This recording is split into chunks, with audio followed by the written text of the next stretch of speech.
Just a bit of background. I'm 68 years old. I began riding dirt bikes in the early 70s, rode them till probably the late 90s. I started on street bikes in 1997, and I've had street bikes pretty much since then. I am 5'8". I've got an inseam of about 32 inches. I used to be close to 5'10", but Father Time has taken its toll and compressed the backbone, so now I'm only 5'8". My general riding is running errands and going down to the airport and back to fly. I live in Albuquerque, New Mexico. Bought this brand new 2016 S1000R at Sandia BMW, just located off I-25 on September 21st. Today is October 9th, 2016. So it's about 2.5 weeks old. I've got about 180 miles on it, a few rides. They are typically, I rode it home. I've been down to the airport twice to check on my airplane. And then I've also done a South 14 ride. Albuquerque has Manzano Mountains behind it and Sandia Mountains. Sandia Mountains top out at 10,000 feet. Manzano's, it's basically a turns and twisty type foresty ride. I've also done a North 14 Frost Road ride. And I thought I would just give some input to people looking at this bike to see what maybe pros and cons that I've found that might help you in making a decision. I narrowed this bike down to between the Yamaha FZ10 and this. I ended up with this for a couple of reasons. The seat was a little too high on the FZ10. I could stand flat-footed, but just barely. This one I can stand flat-footed without any problems whatsoever.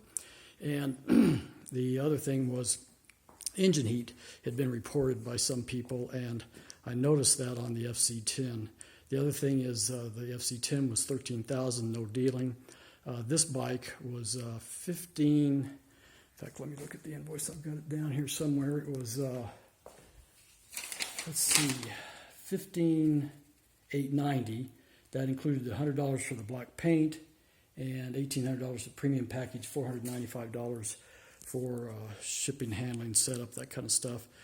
But they were dealing, so I got it for $14,255, which I thought was a sweet deal for the BMW.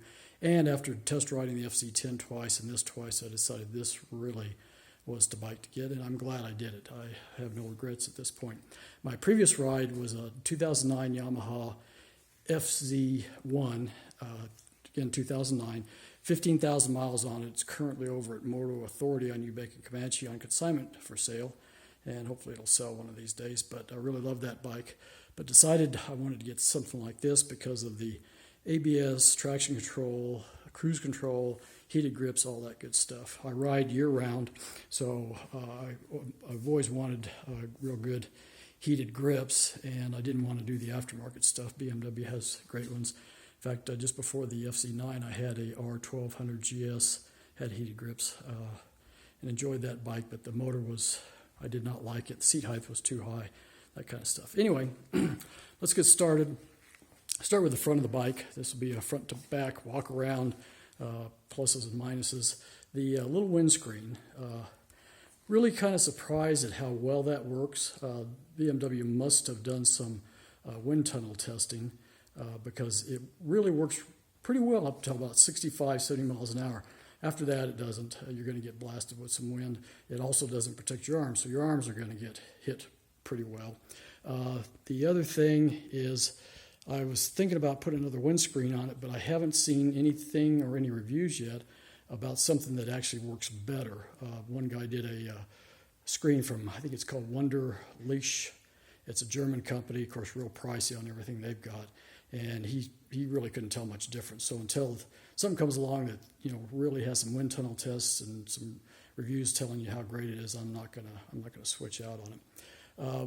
One con I want to point out right away.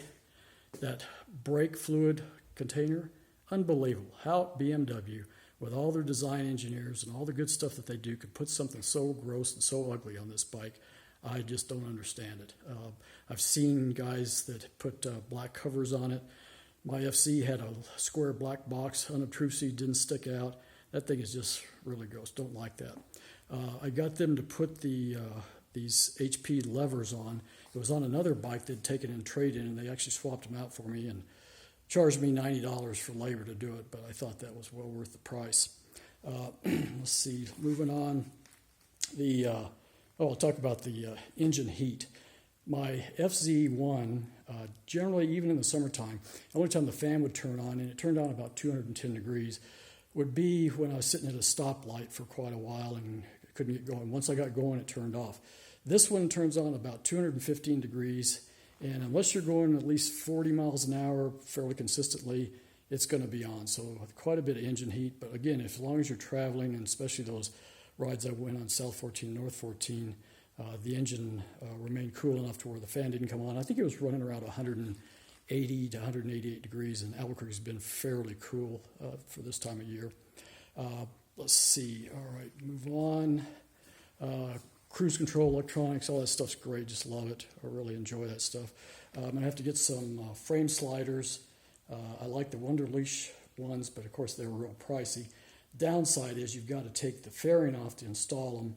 They're not like my FC where I had T-Rex frame sliders on that, and they worked real well, and they were like $25. Unbelievable good price. I put in, let's see if we can get a picture of this, Yoshihama. I'm probably going to pronounce that wrong, but anyway, the case protectors, they were $75, something like that. One thing before I forget, do not follow the torque recommendations. Let's see if I can get that over here and show you. Torque recommendations, if you see this, it says basically torque bolts to 2.2 pounds, then tighten 90 degrees. Don't do the 90 degrees. That ended up with a stripped head on this side, on this one right here. And it drives me crazy, but I'm not going to try to take it out. I've got easy outs and all this stuff to replace it, but it's just not worth messing with. I'm going to leave it, and if I ever end up having to take that off for some reason, I'll replace it with a new one. They're aluminum bolts, but again, don't follow those torque instructions. Other thing I did is you'll notice that the kickstand has a pad extender, and the reason I put that on there is for hot asphalt. It was only like $9 from China, came in 2 weeks, really nice, good quality. Installed that, and I'm really happy with it. This has a quick shifter on it. I don't really care for it. Don't use it, not a racer. It seems to shift harder. It's harder on your foot to get into the gears with that quick shifter. So again, I'd just be as happy without it. The other thing the dealer did is they stuck, you probably can't see it, but right here there's an SAE power plug. Comes directly off the battery. I'm going to use that to hook up my electric vests and gloves and see how that works. It's not switched, so I'll have to jury rig some kind of switch to put on there. Other thing, let's see, look around the back. The other thing I don't like is the luggage. And luggage is really tough to get for this bike. I've just ordered SW Motec Blaze saddlebags. I'm going to try them, see how they are. I think it's $371 for those things. What I really don't like about them is you can't lock them, and they seem like you'd have to almost take them off every time you left the bike. But I'm thinking that maybe I can get them under the seat, that Velcro thing that they come with, and see if that would basically lock them onto the bike. Hepco Becker also makes a sport rack for it that's a plate.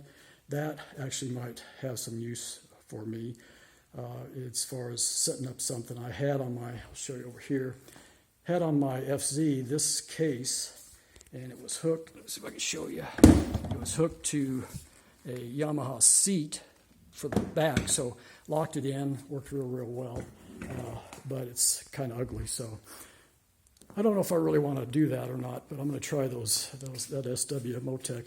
The other thing, I think Hepco Becker makes a C mount for the bike, and you can put their bags on, but problem is the bags are real pricey. It's sold separately than the C mount, and the C mount's not any bargain either.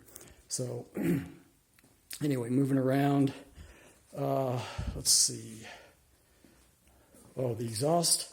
Exhaust for me is a little loud. I don't care for the noise it makes, and also when you turn off the throttle, you get some popping noises, which I had that in my R1200 GS. Don't like that, but I guess that's fairly standard. Everybody runs into that.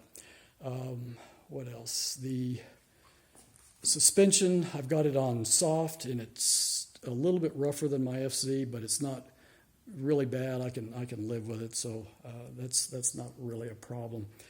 And the major thing, I guess I'm glad I didn't forget this. Major thing is the handling. The handling of this bike is just phenomenal. I mean, you look at a corner and the bike just leans into it, perfectly balanced. There's no pressure on the handlebars going through the corners. I really love it. I mean, my FC, I had to keep pressure on the handlebars and corners and stuff like this. This bike, absolutely no problem. Probably the last thing I'll mention, I'm sure I've forgotten something, but I can always do a follow-up, is it runs on premium gas. My FC ran on regular, liked regular obviously a lot better. I probably could get away with regular up here in Albuquerque because we're at 5,300 feet, and I think that altitude would probably cover it, but for the amount of miles I put on it, I'm not going to risk it by running regular gas into it, at least till I get some major miles on it. Anyway, I'm sure I've forgotten something. If I have, I'll try to do a follow-up. Otherwise, hope this helps you make your decision.